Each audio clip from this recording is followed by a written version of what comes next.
Hello there, my name's Sian Lloyd. I did the weather on ITV for 24 years. I now do the weather worldwide, literally the world's my oyster. I'm passionate about weather, I'm passionate about food, there's a connection there. And so I've come to Llangoed Hall here, to the kitchen, to find out just which qualifications are required in order to work in the kitchen. For the weather, I need a lot. How many do chefs need?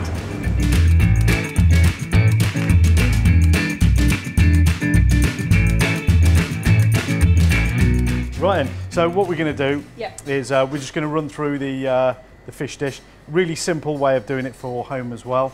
So if I start on the fish, and then we'll work on the veg together, yeah? Veg-wise. Yeah. Oh, that's the stuff I cut earlier. That's it, yeah. I feel I've got a part in this dish. Have you opened your hands? That's spring, isn't it? Spring. Spring in a handful, a cupful of spring there. Your veg, then what we're going to do is stop. And it cooks really rapid, so you're keeping all the flavour in there. Your broccoli and asparagus will start to get really nice and tender once you start to get a little bend in it. It's almost like an Asian way of cooking. Yeah, that's it, yeah. And then what I'll do, I'll just finish that with a bit of fresh olive oil and lemon juice, and then we're good to go.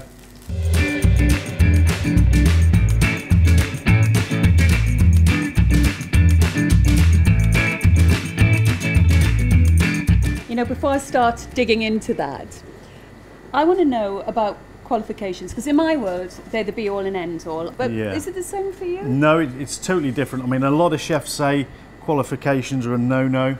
I actually think they're quite a vital thing for young people to get. Some of the things you learn at college, you know, the basic sauces and things like that, it does stand you in good stead. I was good at cooking. I was always good at cooking as a kid. And I thought, let's go to college.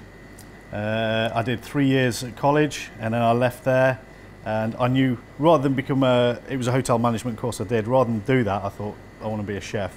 It's more the atmosphere, the vibe that I like.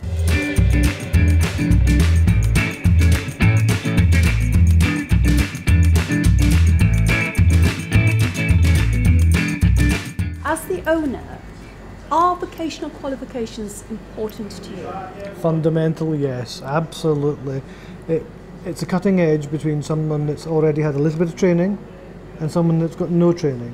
If you were asking me, give me a 50-50 choice of which one I'd take the one with the vocational qualifications every time. As long as they have the passion, we can make it work.